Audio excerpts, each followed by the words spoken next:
Hello and welcome back to Top 10 Book Summaries. You've read the reviews. You've had it recommended to you 4 times by people who insist you have to read it. You still haven't read it. That's fine. That's what we're here for. This is 4,000 Weeks by Oliver Burkeman, summarized in under 10 minutes in a voice specifically designed to lower your heart rate. No spoiler warnings, no dramatic music. No reason to stay awake for this one, actually. We'll get through the whole plot whether you're conscious or not. Setting, characters, ending, in that order. At the same speed the entire time. Let's get into it. If you live to be 80 years old, you will have lived for exactly around 4,000 weeks. That's it. That's the whole thing. Not 4,000 years, not 4,000 months. 4,000 weeks. Say it out loud and it sounds impossibly small. And that's the entire premise behind one of the most quietly devastating and strangely comforting productivity books ever written. It's called 4,000 Weeks by Oliver Burkeman, and its core argument is this: almost everything you've been taught about managing your time is not just wrong, it's making you miserable. Let's get into it. Burkeman starts by confessing something a lot of us can relate to. He used to be a self-described productivity geek. He tried every app, every system, every hack. Getting things done, time blocking, the Pomodoro technique, inbox zero. And the more efficient he became, the more his to-do list grew. This is the first big idea in the book. Efficiency doesn't create more free time. It creates more expectations.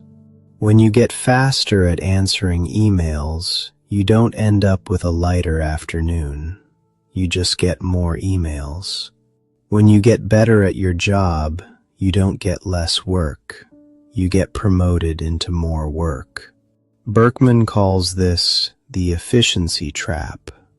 The dream that we're one system away from finally getting on top of everything isn't just unlikely. He argues it's actually incoherent. There is always more you could be doing than time allows. Always. That's not a personal failure. That's just math. So why do we treat time like a resource we're constantly failing to optimize? Burkeman traces this back to the Industrial Revolution.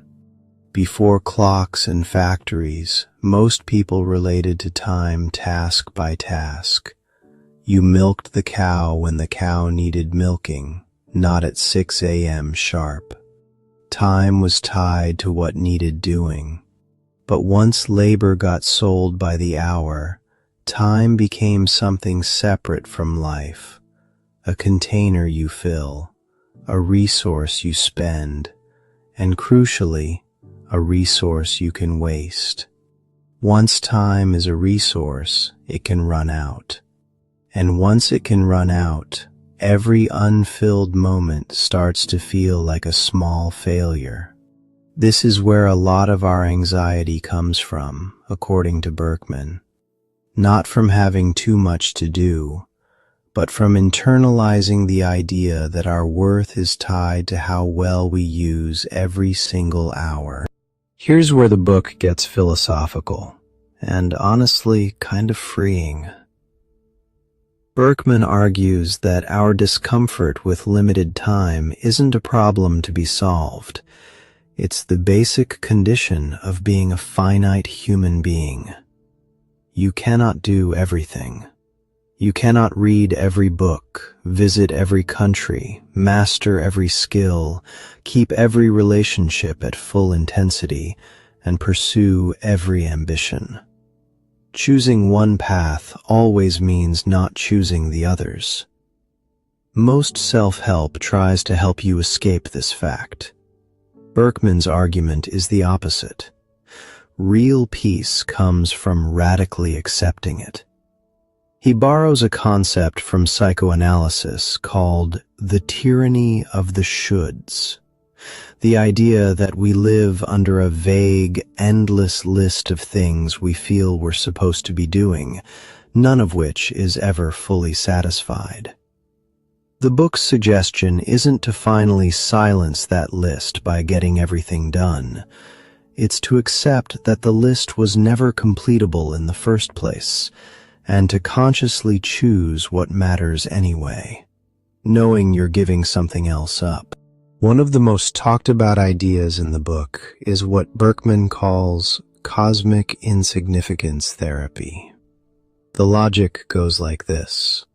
In the grand scale of the universe, your unfinished inbox, your unmet goals, your unread books, none of it matters very much at all. And instead of that being a depressing thought, Burkeman suggests it's actually liberating. If your life is a drop in an ocean of time, you're released from the pressure of having to matter on a cosmic scale.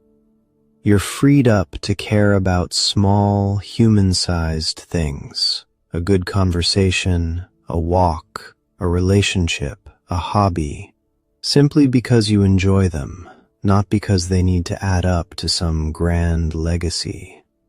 He's not saying nothing matters. He's saying you get to choose what matters to you without needing cosmic permission. So what do you actually do with all this? Burkeman offers a handful of practical reframes, not another system to follow perfectly. 1. Pay yourself first, time-wise. Just like a savings plan, dedicate time to what matters to you before the rest of the day eats it up, instead of waiting for leftover time that never arrives. 2. Limit your work in progress. Rather than juggling many half-finished projects, focus on a small number at a time. Burkeman argues that finishing things, even small things, matters more than the illusion of staying busy on everything at once. 3. Resist the allure of middling priorities. It's not the obviously unimportant tasks that derail us. It's the medium important ones that quietly crowd out the truly important ones because they feel urgent and safe. 4. Embrace missing out. Since you can't do everything, deliberately choosing to miss out on some good things is not a failure. It's the price of choosing anything meaningful at all. 5. Get comfortable doing things badly. Waiting until you have time to do something properly often means never doing it. Burkeman champions the idea of doing worthwhile things imperfectly rather than not at all.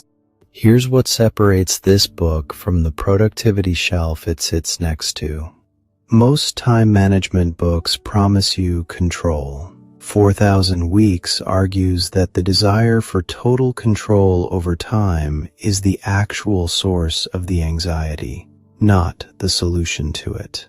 Burkeman isn't telling you to do more. He's telling you to stop treating your life as a problem to be solved and start treating it as a finite, unrepeatable experience to be lived, messily, incompletely, and on purpose. 4,000 Weeks isn't a deadline, it's a fact. And according to Burkeman, the sooner you stop fighting that fact, the sooner you can actually start living inside it. That's 4,000 Weeks by Oliver Burkeman.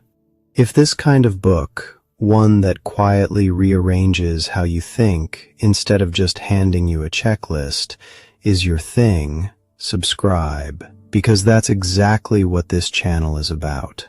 And if you've read the book yourself, let me know in the comments what section hit hardest for you. See you in the next one.